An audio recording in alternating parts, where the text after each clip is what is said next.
1 week out officially from the start of the 2025 NFL Draft, and we are off and running on this Thursday. It's April 17th. Welcome inside the vault for a Ravens Lunch Hour live stream. I'm Bobby Trossett, joined by my co-host and partner, Sarah Ellison. Gotta love a good day when you have the whole show built out, and about 20 minutes prior, we go in a completely different direction because Andrew Berry, Browns general manager, had some interesting comments, perhaps some head-turning comments about Jalen Milroe, the Alabama quarterback prospect, in reference to how Lamar Jackson plays the game from a speed standpoint. We'll have those comments in just a second. We'll also talk about what Daniel Jeremiah is pushing his former team to do, Sarah, and it's the need for speed on the back end and a nice little pairing, would-be pairing, with Nate Wiggins. And in under 20 minutes time, Emory Hunt rejoins the show, draft analyst, footballgameplan.com, CBS sports analyst. He's the man. We look forward to it. Bring your questions for him. You already know he's going to be giving us some names that we've never even heard of that are going to be diamonds in the rough, and we look forward to him joining the show in just a little bit. So great to see you. This episode is brought to you by our friends at Manta Sleep, and our adrenaline's pumping right now because we had to get it going, kick this thing into high gear. We sure did. We definitely changed it up big time, but I am excited to talk to Emory. Got plenty of questions for him coming up. But first, I haven't even heard it yet. All I saw was a tweet from Mary Kay Cabot, who is a Browns reporter, friend of the show. So I'm very interested in, you got the clip, right? You got the audio of it. So this will be a live reaction on my end to see what the Browns GM said.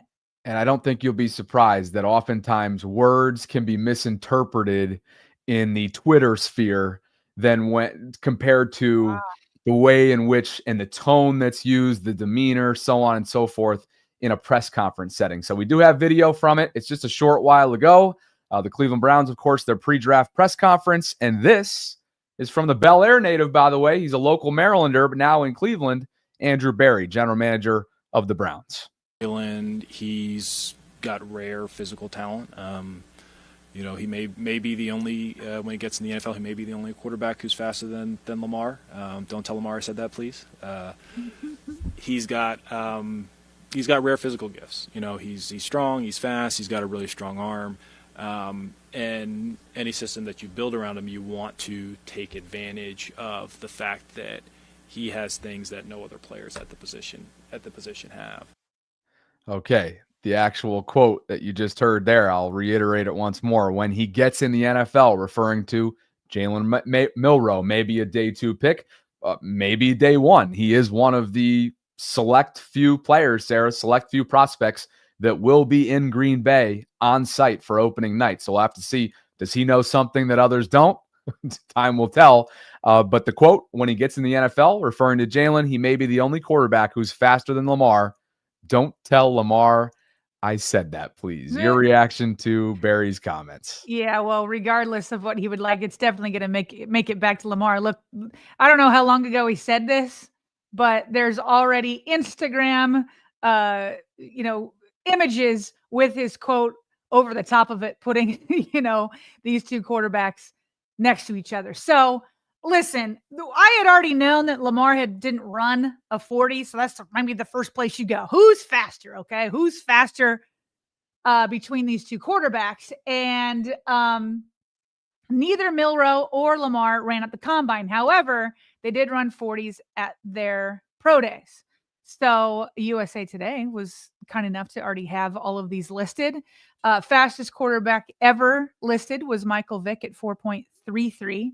with Lamar Jackson at 4.34. Is that Vic's best? Is that Lamar's best? I don't know, but that's what they have recorded.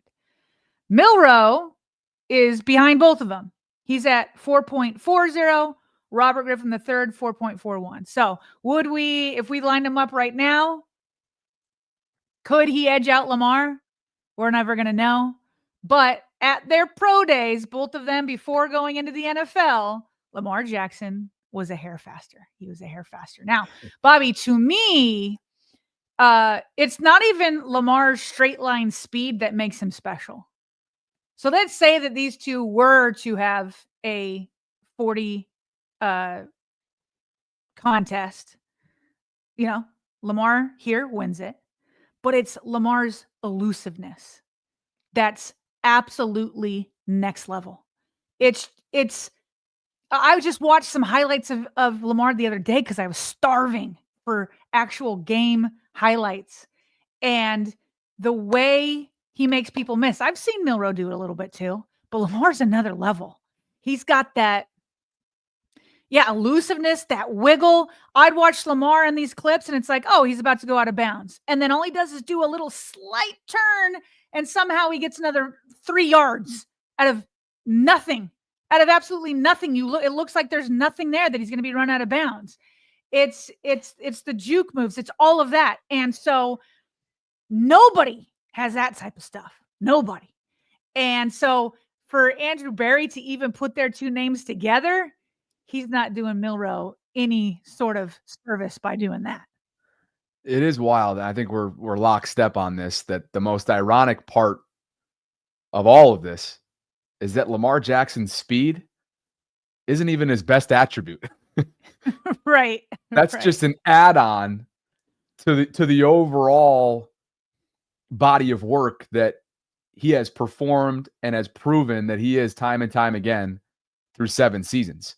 To me, I think this is what you're getting at here. The escapability, the slithery nature in the pocket, the lateral quickness, the eyes behind his head, seemingly, right? The feel for how to get in and out of the pocket, on top of being an extremely accurate quarterback and being a passing quarterback. That's just what makes him the full package. So to think that this guy's speed, that his God-gifted run away from you speed isn't even his best attribute, is what makes him such a generational talent that we've had the privilege of watching at the NFL level over the last 7 seasons. So you're right. This definitely puts Jalen in a category, at least in Andrew Berry's eyes, that there's a lot to live up to if you're in the speed of Lamar. Now, here's the thing with Milroe. Based on some analysts that I've been consuming over the last few weeks, got a nice deep ball, but he really struggles with that intermediate passing game accuracy. So that's going to have to be something. And that's clearly why there's not a lot of buzz out there of him going in the first round. If he does go in the first round, perhaps that's to Pittsburgh at 21. But would anybody be surprised, I guess is the point here, if he's on the board when Cleveland's on the board to start day 2 at 33? I sure wouldn't be. And I think there's reasons why. That's great. Bring him to the AFC North. We'll be able to do these comparisons ad nauseum. I'm sure everybody will just love that. Bobby, I'm right now, I wish I could show it on our program, but obviously the copyright law will not allow us to do that. And Milroe's fantastic. And again, this is his highlights. And I'm watching him run. And I'm watching people miss him, but it's not the same. It's not the same as somebody who's watched all of Lamar Jackson's plays throughout his NFL career. Can't say I've done the same for his college career. And Milroe's fast. And he's making people miss. It's not the same. It's not the same. Not even close. And you have to be able to watch it side by side to see it, which is why I wish I could show it. But you mentioned his deep ball. For sure, there's probably parts to Milroe's game that's got to be better than Lamar, right? There's got to be. And the deep ball is something that Dan Patrick, a couple months ago, Dan Patrick relayed on his show that a NFL scout told him, and this is where you're doing Milroe a disservice. He said that Milroe is Lamar Jackson with a better deep ball. Okay, listen in. I talked to a NFL scout yesterday, and we were talking about a variety of things because he watches a lot of tape. He goes see teams in person. And he called me. He said, hey, get ahead of the curve. Jalen Milroe is a better throwing Lamar Jackson. And I go, okay, all right. And he said the jump from last year to this year is remarkable. Now, he's a junior, so he could come out after this year. But I was told by a NFL scout that Jalen Milroe is a better throwing Lamar Jackson. He's a great deep ball thrower. And I said, okay, all right, you got me there. Now, duly noted there. Why are they doing this to him? Why? Listen, when you start out by saying he's a blank Lamar Jackson, right? So he's saying he's a better throwing Lamar Jackson. Lamar Jackson is the greatest dual threat quarterback ever. Ever. He's a 2-time MVP. So when you say he's a blank better at this Lamar Jackson, you're saying he's at bare minimum. The definition of Lamar Jackson is the best dual threat quarterback better ever. That's the baseline here. That's not, you can't say that. Nobody would say he's a blank Tom Brady. He's a blank Peyton Manning. It's a disservice. Why? Why do this? And so you're saying he's baseline as good as Lamar Jackson, but better at throwing? And we just had, and this sounds like this clip happened before the end of last season, but Lamar Jackson's throwing stats is he had either the third or fourth best ever passer rating. And you're going to give him the base of he's a better throwing Lamar Jackson, the best dual threat quarterback ever, and he just had the third best ever passer rating? That's bananas. Why would you do this to Milroe? Because now all you're doing is putting unfair expectations on him. And the Ravens and the Browns GM, while not going as far as what this scout told Dan Patrick, is adding to that. And all of which will be tough to meet expectations-wise if he ends up in Cleveland, if history repeats itself. Because that track record, not great. Quarterbacks have not been treated kindly in Cleveland over the years. And if I'm Jalen Milroe, man, of course you want to be drafted by anybody, and it'll be an honor to be drafted, hear your name called on opening night, really any day throughout the weekend. But if it's Cleveland, it's a tough pill to swallow. I've seen some other comps just as I Google it. Okay. And you know what? We're going to have to ask Emory Hunt about this. Like what's a good comp for Jalen Milroe? Google's giving me Justin Fields, giving me Tyrod Taylor. I think those are kind of like two of the names that we're kind of seeing. Like do that kind of thing rather than to put this type of pressure on him. Fair enough. Yeah.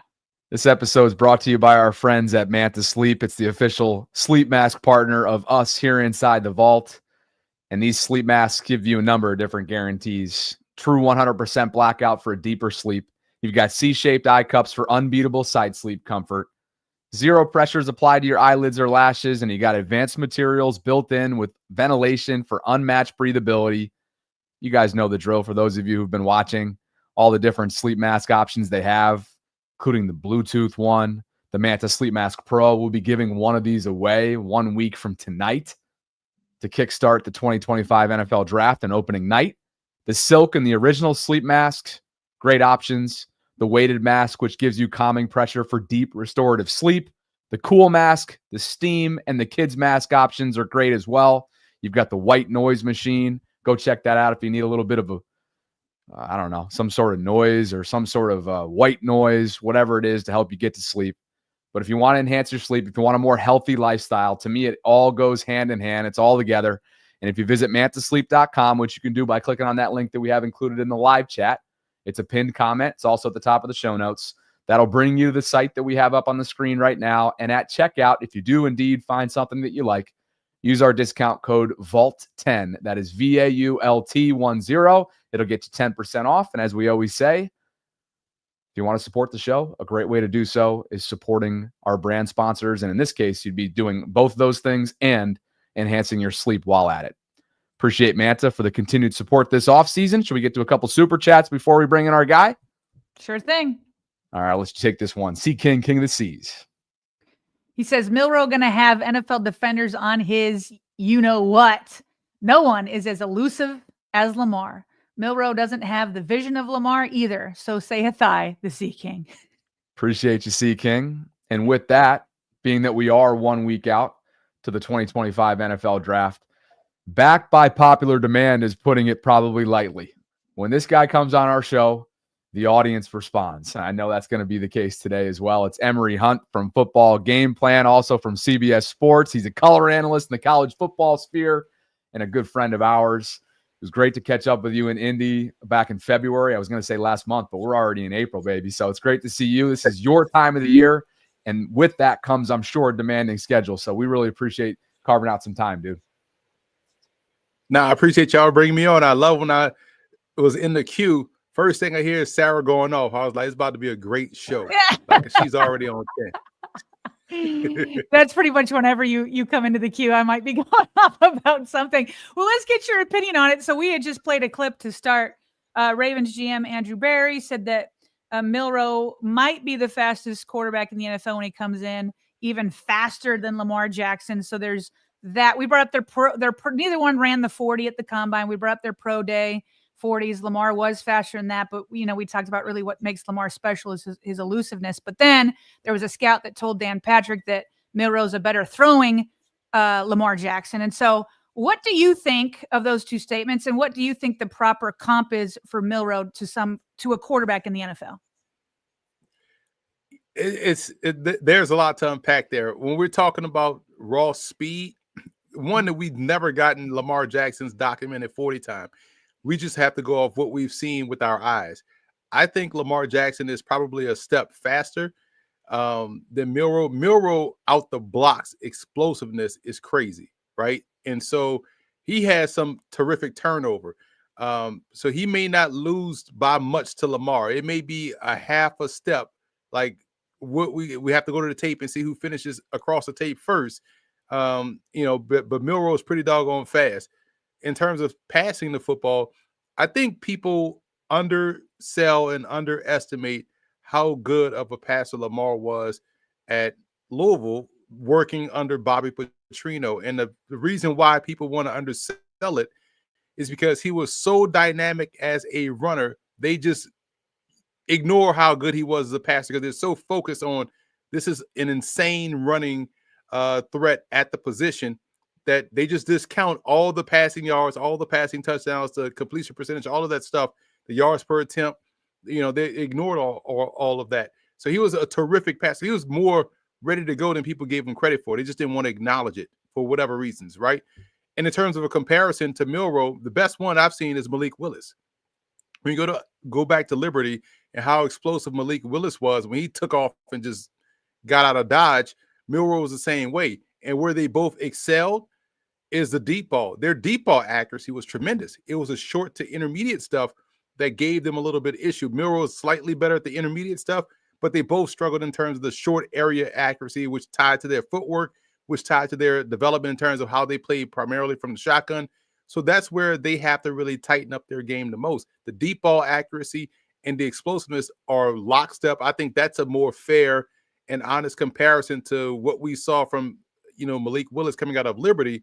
Now, what Malik Willis has become shows you that you can work on your footwork, you can work on your short area accuracy, and when you add that to the other parts of your game, you become a very good quarterback, which he has been for Green Bay.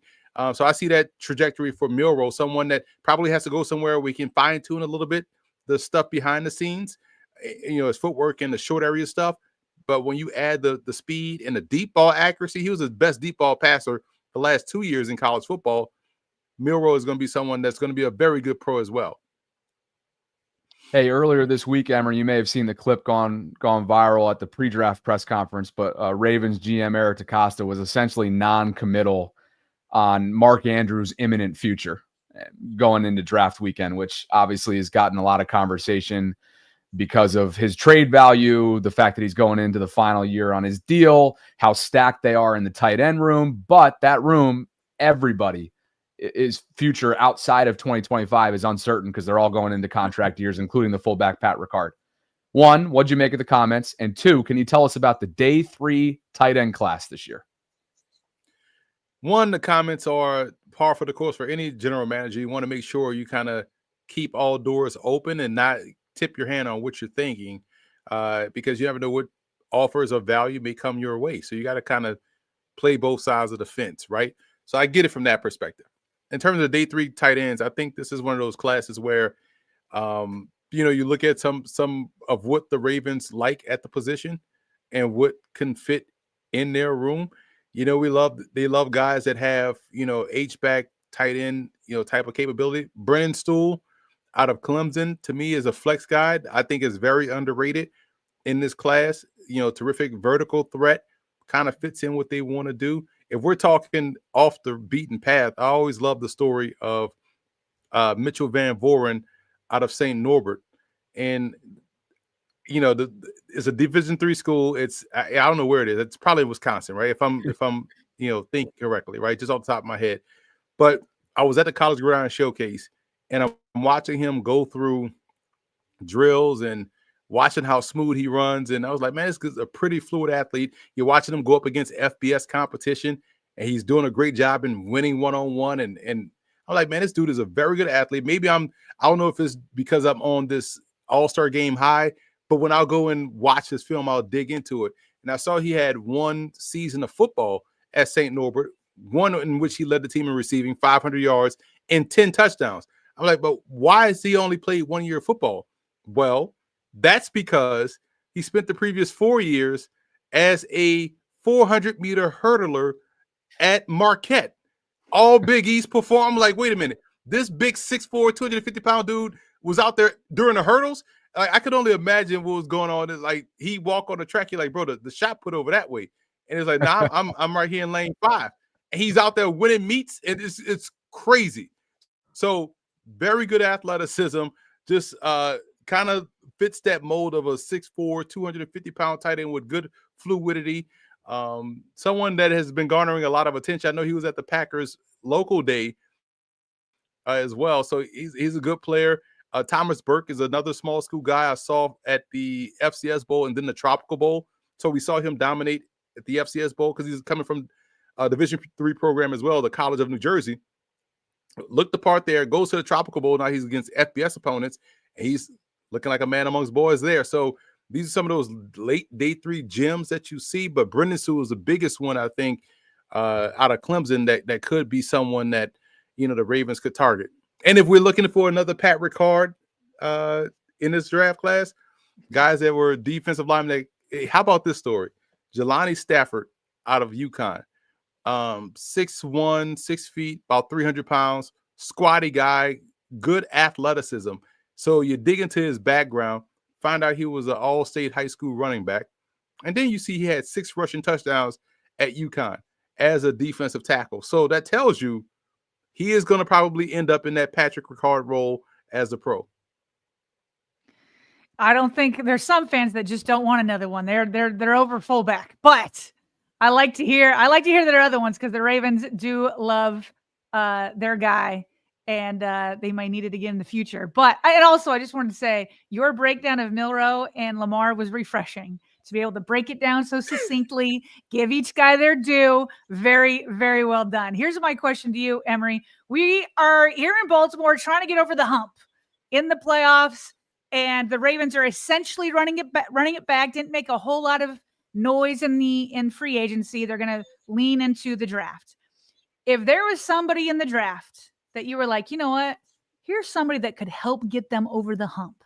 Here's somebody that could help them do it right there at number 27. Who would that person or maybe one or two people be? I think what the Ravens need is, outside of not crapping the bed in the postseason, but in terms of what they need specifically, because they got talent. Obviously, this is a very good football team. But I think what shows up in those moments is not the inability to close out a game defensively, because we can trust the offense to go out there and do what they need to do. Lamar is going to find a way to make a way. But defensively, who is that guy to close out the ball game?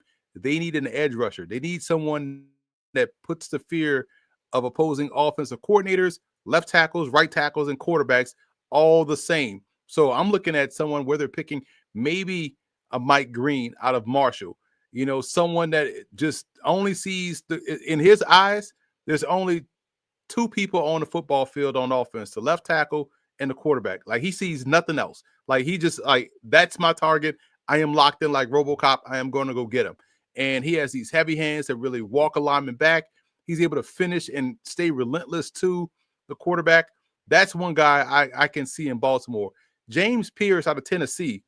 is another one that I like for Baltimore because he has that ability to close. He tends to show up in the moments when you're watching the game. You're like, man, they need to play defensively. This is a dude that always makes the play, whether it's going and getting the quarterback because he's supremely athletic, ran 4.4 at the combine and whatnot. But you can see the athleticism on film, but you also see him drop back in coverage. He's kind of a cross of he's almost like Kyle Van Noy in terms of how Van Noy could drop back in a short zone and make a play on the ball. Pierce is cut from the same cloth. I was a big Van Noy guy when he came out of BYU. I actually interviewed him at the combine. The interview is on my YouTube channel. You can see us sitting in this airport hangar at the battleship, whatever it was in Mobile, and he's sitting there and I'm interviewing him. So that's how far back I go. But Pierce is someone that reminds me of Van Noy, and I know he may not be here at the time, but if he is, I like Shamar Stewart for Baltimore because he kind of has that same story of the Rashawn Gary, where you look at all the parts on paper, you're like, oh, he should have, according to my estimation, 48 sacks this season, but he doesn't have that, on film in college. And you're like, well, why? Well, you go and watch his tape. They're asking him to play, a different position. They're asking him to play more of an inside guy, like a 4-eye 5 tech. But he has the most, and this is a EFF stat, Emory Hunt football focus stat, where he has the most almost sacks in college football. Like, he has almost gotten to the quarterback a bunch of times, right? Number one in that category, according to my statistics. But if he can close on half of those, he'd have double-digit sacks. So I think if you're putting him in a Ravens situation, like, hey, man, go and get the quarterback, play more of an edge as opposed to a 5 tech or 4-eye, he can go out there and be just what Rashawn Gary has been for the Green Bay Packers, because that's some of the same questions and concerns folks had about Gary coming out of Michigan. Where would you rank Donovan Ezeraku among the guys you just named? He's in the mix too, because again, same thing about him that I like about Mike Green. Like, yes, he may be one-dimensional in pass rushing, but damn it, that one-dimensional is so doggone good. You watch Boston College play, and he is another one that has a great sense of timing of when to make the play, but he's always making plays at or behind the line of scrimmage.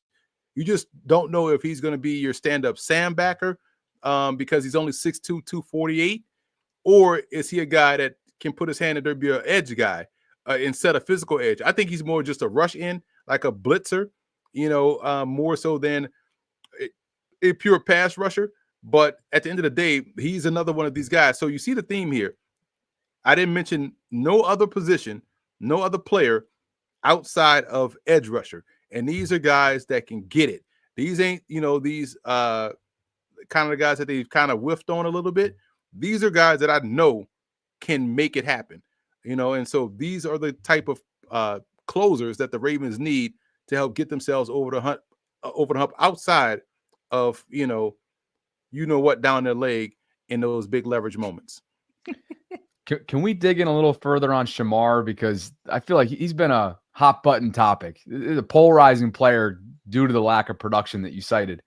I think a lot of this fan base has scar tissue having watched such a slow development for Odafe Owe, right, at outside linebacker out of Penn State. So I know you just referenced it ever so slightly, but can you dig in a little bit more in terms of what would give you reassurance? What would make you feel confident that the Ravens could get out of what his college coaches weren't able to, which was that ability to finish? Well, because his foundation, and we're talking about, closing the pass rushing and closing on the quarterback and the almost sacks.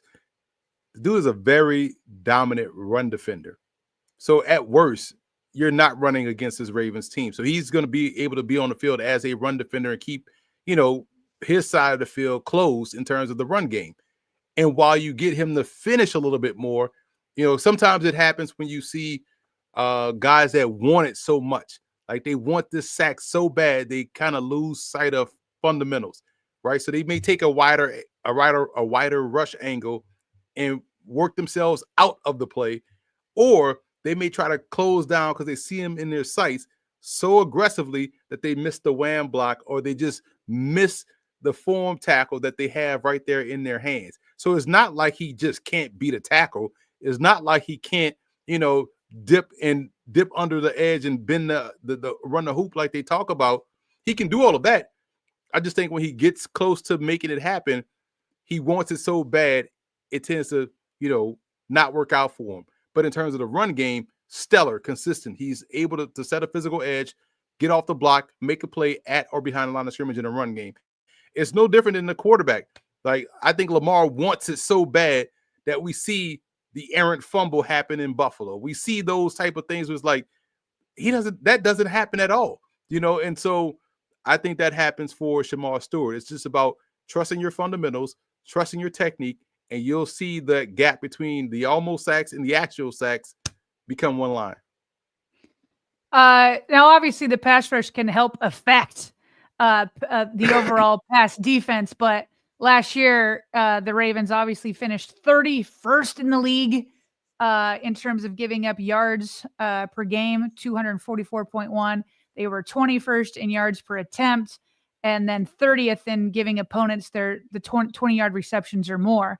So certainly some issues in the back end that they were kind of able to cover up towards the end of the season. They were talking about this on NFL Live, and Daniel Jeremiah proposed that the Ravens go out and get Maxwell Harrison, who was had the fastest 40 at the combine at 4.28. Well, Nate Wiggins had the exact same time the year before. He was the fastest among all corners.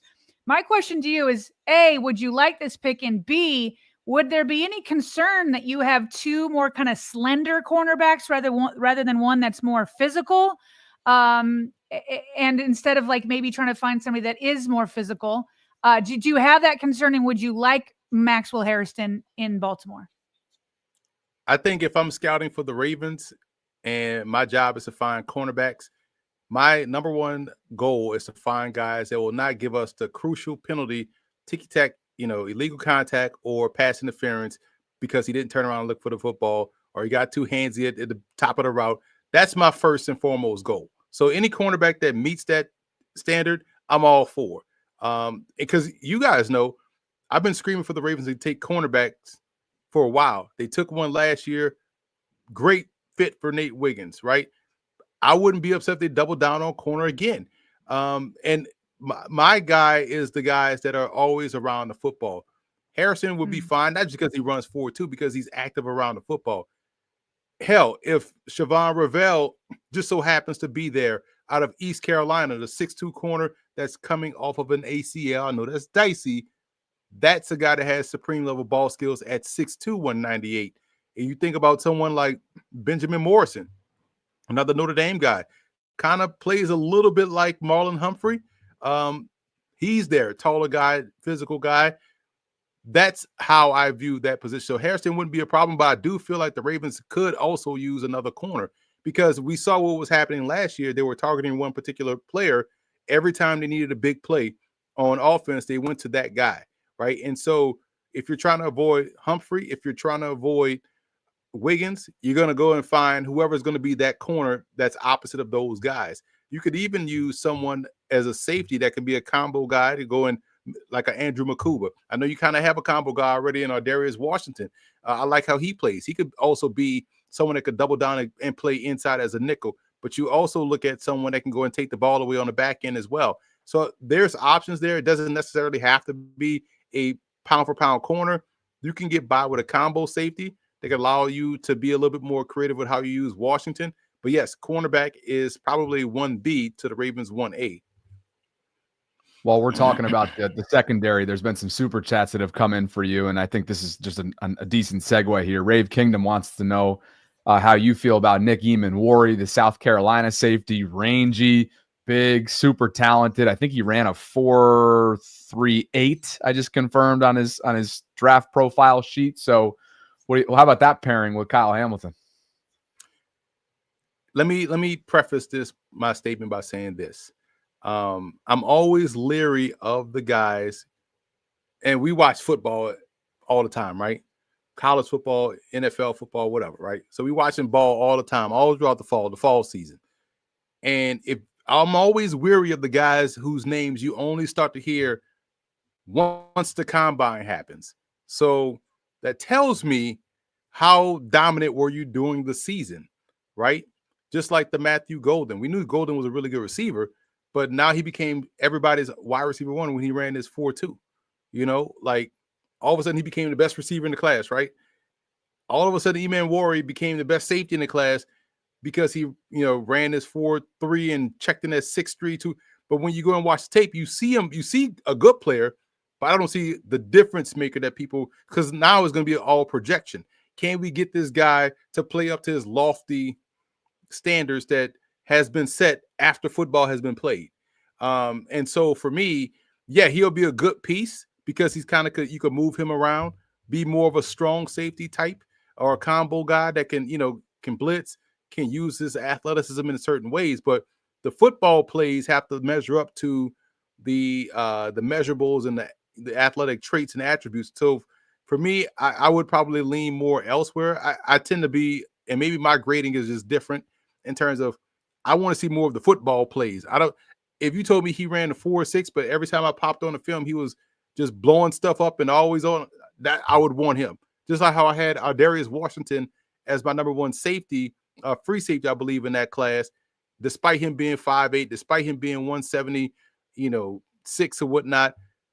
Every time I watched the TCU game, he was making plays. So that's the kind of guy I want. Emory, good player, but I think I need to see more of the football plays. Okay, so you said you would lean elsewhere. Would you lean towards Malachi Starks or Xavier Watts or somebody else? Yes, because Watts always has the ball in his hands and he plays defense. Kind of like that. You know what I'm saying? So like that's what I want. And Starks is the team I worry about with Starks is Minnesota. Harrison Smith can't play forever, borderline Hall of Fame player. But that would be the ideal fit for them. But if you get past Minnesota, Starks is ideally what you want. Heady football player, can play back deep, can play a split safety look, can dip down and trigger down and play the alley as a run defender, can play in the slot. Yes, Starks would be ideal for Baltimore because now you have a guy that's just as versatile, in my opinion. Maybe not as versatile, but just along that same spectrum as your Kyle Hamilton and Darius Washington. Now you have the true amoeba secondary that you can move guys around depending on the matchup on the other side. Emory, our friend Heather here has been putting us on to Florida's Desmond Watson for weeks now, and she wants to know, do you know anything about him? And added that she feels like he'd be a good fit in wake of Michael Pierce's retirement there at nose tackle. So he was at the Tropical Bowl, and he is all of 400 plus pounds, and so it's like there was no hiding that because his jersey, I don't even know they make jerseys that it couldn't go down, but you knew it was him because of the Florida helmet. You know what I'm saying? And he's 400 pounds. But at the end of the day, when you say because of the helmet and the 400 pounds, you know which one you was looking at, right? So here's the cool part about him though, like, and this is why I love like the whole strategy of the draft and acquiring talent. He can do the one thing you need him to do rather well. Like if you need him to two gap, he can two gap. And I don't know. I know they'll say the right things, but I kind of like him going to a pro situation where he's going to get the pro level strength and conditioning and nutrition, so they can get him the right foods and continue to work on his frame. There's no class to worry about, none of that stuff. So we can get him down to 380, right? And it seems like he wants to do that. What I also love about his game and digging in his tape, I love that Billy Napier in the bowl game was like, you know what? It's the last game for him. Let's give him the football. Let's turn around, put him in the backfield, and you try to tackle him on 4th and 1. Y'all want in the tush push? Cool. We have the perfect remedy for that. We're gonna turn around and hand to a guy that's over 400 plus that you got to try to stop and tackle. So there's multiple ways to get him involved. But as a nose tackle, he does the nose tackle things really well. I just want to see him really trimmed down to under 400 to where he can be a little bit more quick off the ball and have a little bit more use as opposed to just treating him and viewing him as a novelty.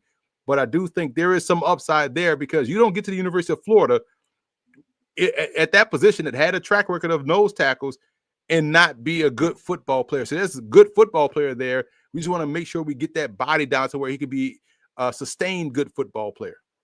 What round is he projected to go? And I would really love to see him intercept a ball like Michael Pierce. I'd like to see what he does after he picks up a ball. But what round do you think Desmond Watson is projected to go?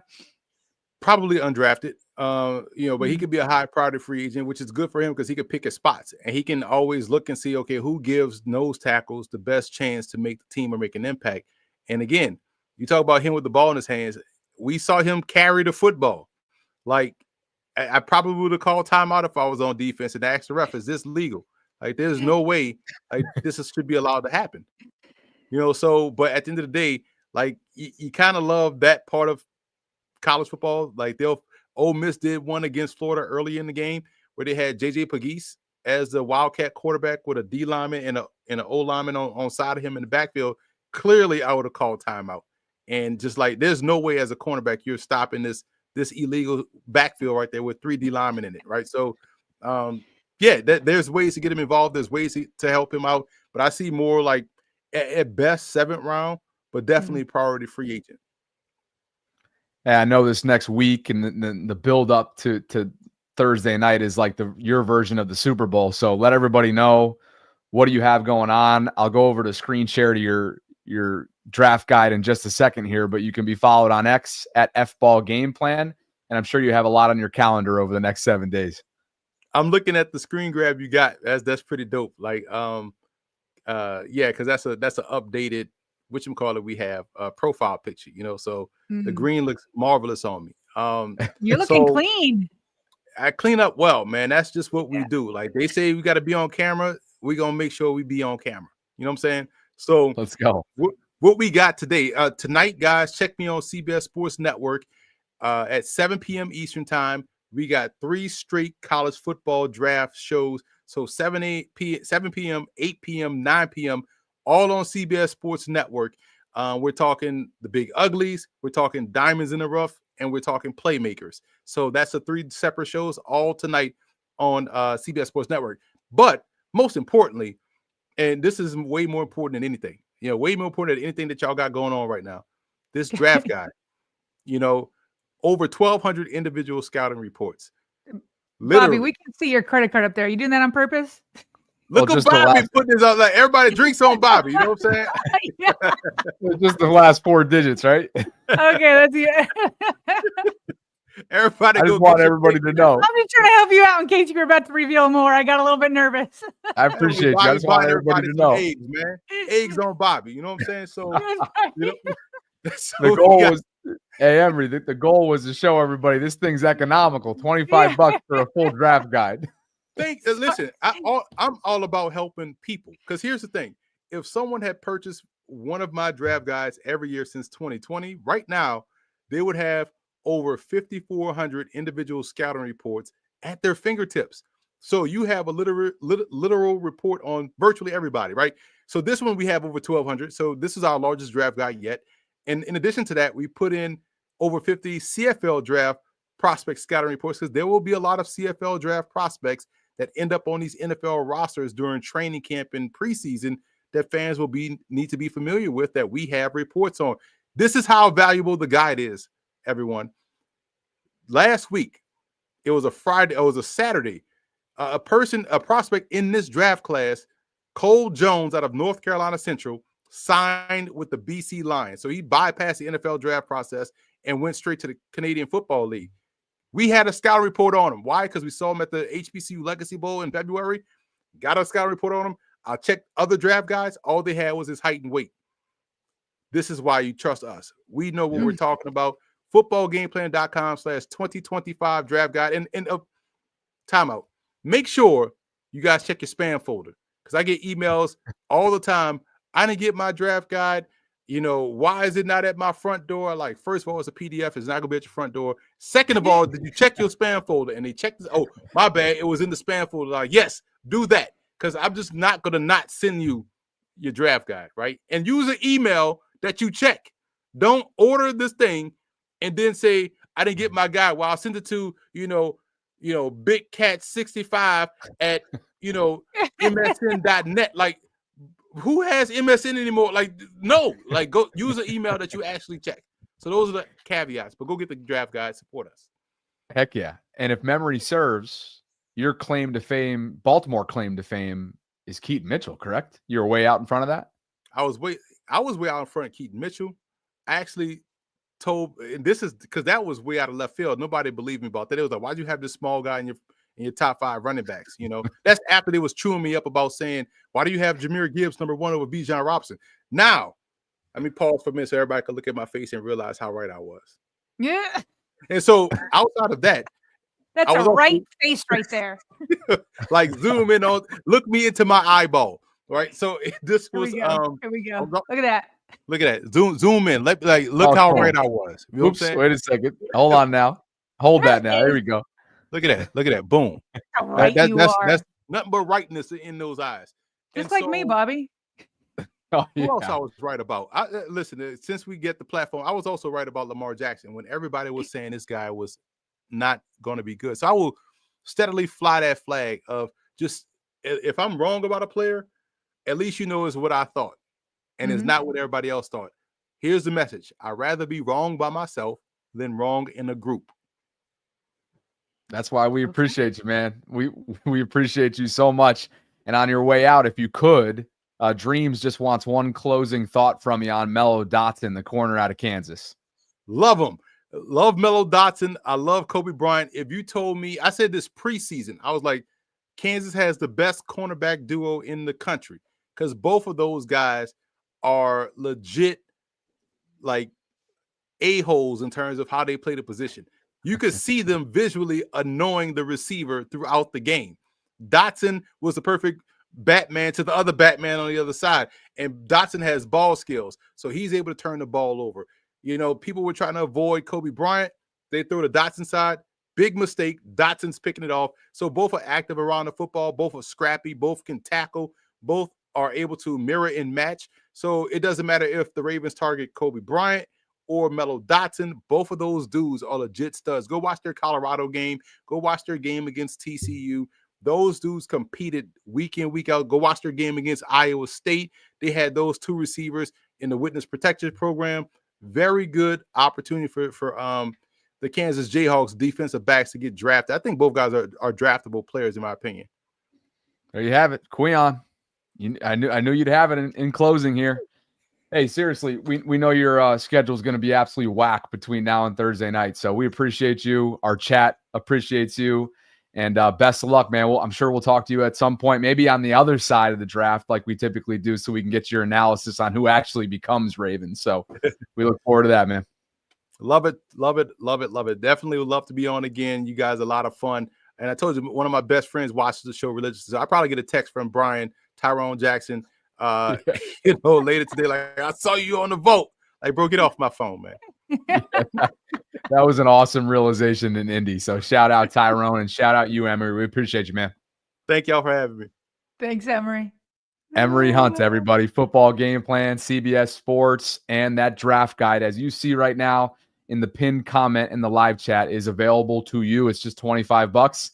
Hopefully my card information, I think it was just the last 4 digits, but yeah. You know how he ended it? You know how he ended it where he said, I'd rather be right alone than or I'd rather be wrong alone than wrong with the group, which is the opposite of most people. Like, you don't want to stand out if you're wrong. You're like, well, we were all wrong. Yeah. The thing that I learned the most, I learned a lot of things, but the thing that I learned quite a bit about was he was not in on Emory. Nope. Like, he was like, nah, I'm good. And how many people are drooling over him right now, right? And so in that instance, he's sticking his neck out and saying, no, go Malachi, go Xavier Watts, because I like the ball's always in his hand. We looked at his stats. I think he had 13 interceptions over the last 2 years. And the way he broke down Milroe and Lamar, right? And just was able to like break it down into pieces and give each guy their due and somebody who has studied both. I just feel like he's always a fantastic guest, and he did not disappoint right there either. I think that's a great breakdown of his breakdown. And my biggest takeaway was yours too, that Emory nugget there, because there's been a lot of enticing traits of his that when you think about the vision of him playing alongside Kyle Hamilton, it just gets your imagination wandering, but it may not be the right fit. And that'll be something to watch as draft weekend plays out and unfolds. And I got to tell you, like we always say, our guests, they are doing this really out of the kindness of their own hearts. And Emory is at the top of that list. He never, ever says no, always carves out time for us. This is literally his busy season to a T. And so at the very least, maybe if you're not interested or maybe don't have the spare change right now to purchase one of his draft guides, please, at the very least, go follow him, tweet at him. You see it right here. It's at FBall Game Plan. Just express your thanks, express your gratitude. Let him know what you got out of today's conversation. I know he appreciates it, and we certainly do too. So that was awesome. One other takeaway that I really liked when I asked him, like, what's the one piece to put the Ravens over get them over the hump? He immediately went to edge rusher, which is, not new, but he named 3 guys that he's like, I know they can do it. And he said Mike Green, James Pierce Jr., and Shamar Stewart. And I had to ask him out, Donovan. I don't know. He's like, he's right there, but he said, I know that those guys that I just mentioned can make it happen. I thought he spoke with the most conviction about Shamar and Emory. Not that those other 2 that you just referenced, the other 2 edge rushers weren't spoken with conviction, but I think in terms of who you and I have been speaking about a lot inside this show, those are 2 that I'll be thinking about over the next week or so. Absolutely. Great stuff. A couple more super chats that I think we maybe weren't directly targeted at Emory that we should probably go back and just make sure that we're fully caught up. Sod Blitz 34 early on in the show says there's no pass rusher that's going to be at 27 that's going to make a difference. We're talking about guys that at most will get 5 to 6 sacks this year. That'd be pretty darn good for their rookie season, by the way. 5-6 sacks at 27. But he's saying that in response to when I said, who's the guy that can put us over the top? And he named those 3. And so Sod Blitz isn't buying it. The one, I don't know if Mike Green's going to make it, but he obviously said Mike Green first. That dude is massive, absolutely massive. But yeah, his confidence in Shamar was something. But okay, so Sod Blitz is on a different page from Emory because he was like, those 3 guys. He's like, I know they could do it. So, okay. But yeah, you're right. 5 or 6 sacks in your first year. It's a good step. A lot more than Adafe. Actually, you know what? Adafe had a pretty decent rookie season. He had 5, if memory serves, and then obviously hit the double-digit category in year 4 last season. I think the 2 prior, his sophomore and junior seasons were like, I think he had 2 as year 2, and then maybe like 3 you're right. It's 4. It's rookie year 5, then it goes 3, 5, 10. Yeah, Stevie Nicks is wanting us to look at a Alabama fullback who can windmill dunk. But I don't know the name. Is it Robbie Outs? Because that's a tight end that I know I've seen some content Robbie. on. What? You're right, Robbie. Yeah. I don't know who Pat is, but appreciate you, Stevie. See if they're in the market for a fullback. No, he's saying Outs could be the next Pat Ricard. Oh no! Wow, that went completely over my head. Okay, so he's looking at Robbie Outs out of Alabama to potentially be the successor of Pat Ricard, being that he's going into the final year of his contract. Thank you. I'm glad you're here. Let's see. We displayed this earlier that on the Rich Eisen show, Sod Blitz was watching, and Malachi Starks went on and told him that he has no problem playing corner and RNTY1. Says, thank you, Bobby, Sarah, and Emory. Voltron's mount up. Heck yeah. He was really good today. Is he never not? Like, the guy is consistently got great energy. This is why he's on national TV. He's got good energy. He puts in the work and watches all the film. And he's not afraid to put his opinion out there. Not afraid to put it out there. So you have those 3 things. You got somebody who can be on national TV. And that's why he is. You have it. Quick hits. Jordan Schultz. Not ESPN. He's an NFL insider. Where's Jordan? Is he at Fox now? He was at the Score at one point. Anyway. He's everywhere. Corey Black. He's an Oklahoma State corner. Just kind of tracking visits here. You brought this in, one of which has been the Ravens. Yep. Well, I was gonna we can maybe elaborate on him a little bit more later, but just another one of the 30 visits that the Ravens get to have. 6'0", clocked at a blazing, they say, 4.35. Not as blazing as Nate Wiggins, 4.28, and Harrison at 4.28, but 4.35 is pretty blazing, with a 39-inch vertical. Oh, to be a 39. I think the best vert I've ever had, which is not at 45, by the way, might have been like 19. 39's practically flying. For real. For real. What's your best vert ever, Bobby? Honestly, You never had to do it in gym class or something? Or at basketball practice? That's all we did is we were constantly like, I can jump higher. I wish I had like measurables for you. I wish I had testing results. How do you not? You know what I will show you though? You play basketball, right? Yeah, I'm going to show you something right now that you're going to get a real kick out of. Oh, I love this. And this is the most spontaneous thought that I've had in a long time, but it's too easy not to share because I was just tagged in an Instagram story this morning by F45 in Canton of me doing box jumps. You got to watch really? This. Oh boy, you got to watch this. See this. I mean, this is just too easy. It's too good of a segue not to. Wait, you got to zoom in for me. Oh no, I got to zoom in more than. I think that's all I can do. Hold on a second. Okay. Well, on a Mac, it's just a command plus. No. Okay, whatever. Let me blow this up on my computer. All right, I got it. Yeah. All right. Wait till you see your boy. Yeah. Oh man. Wait, how high is that? I don't know, but it's the highest that box could go. What is that? Are we at 48? I mean, is that 36? Like, what is that? Gosh, I'll have to go get it measured. I have no. Got to know. Somebody's got to know. Chat, looking pretty smooth there, though. Looking pretty smooth. Evan says it looks like 30. Okay. Look, you're getting love in the chat right now. All right. Love it. That's my vertical for y'all, since I don't have actual, numbers. Measurements. There you go. Now this is different, obviously, because you get to like lift your legs and so all that kind of stuff. But yeah. Okay, homework assignment. You got to find out your vert the next time you're at the gym. Okay. All right. We should have built that into the summit. That's by the way. Oh, that would have been. Oh, so here's what's funny. Here's what we do in my house. We're going down a rabbit hole now. So Gardner, being 15, is obviously, going through puberty from a boy to a man. And he's just like on this, like, I'm in the weight room and I'm getting stronger. And he's always like, and I kind of egg it on because this is my personality. I do this with my brothers. I'm always going up and ready to wrestle him or whatever. And he's stronger than me for sure by now. But as he's going through this little growth spurt, we started having competition of who could touch the ceiling in our house. And then you've been in my kitchen. The kitchen's kind of high.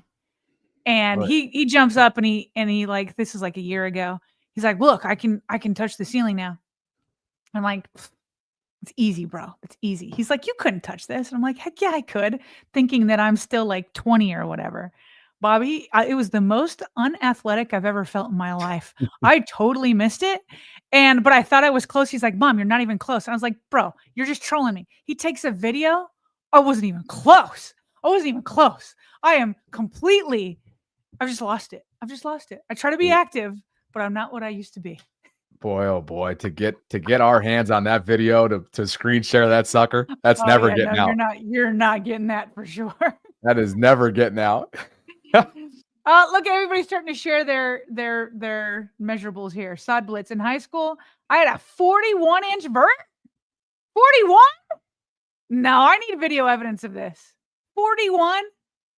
He said he was a 4'4", 40 and was all of 155 pounds. How tall are you, Sod Blitz? So Evan thinks 41. Evan thought that the box jump that I was doing today was 30. Yeah. 11 more inches. I'm not saying that's the highest. No, but that's not your vert though. Right. You know what I mean? Because you're like picking your legs up. Yeah. Whereas like, yeah. Yeah. It's like because on vert, you're essentially keeping your legs straight, right? You're going from, anyway, go ahead. Well, when I tell you why I blanked when you asked me what my vert was, literally the last time that I probably tested was in a high school setting. Yeah, that's it. High school. Setting. But it was such a big deal for us. Like my brothers, we had those strength conditioning shoes. Like we begged our parents to order us a pair of that.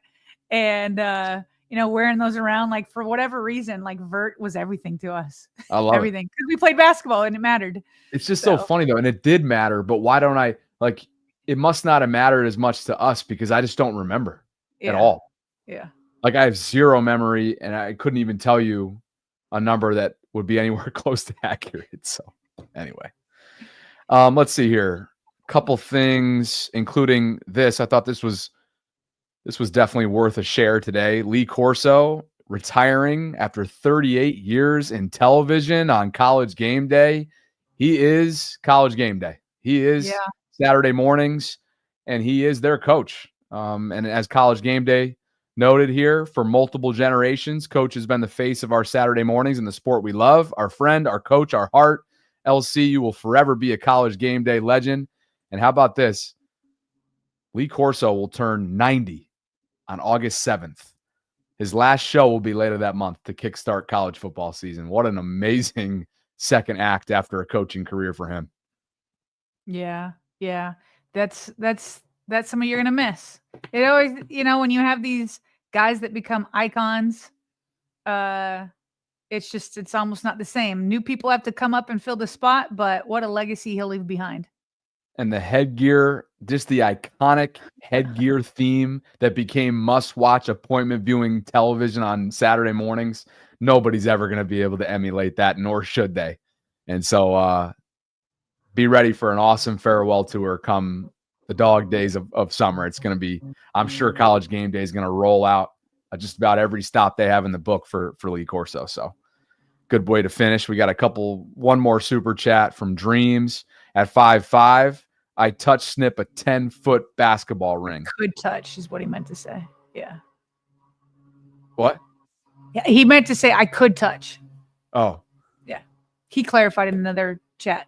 At 5'5", that's big time. That's big time bounce right there. Yeah, it is. That's big time. Patrons. My vert is probably 6 inches.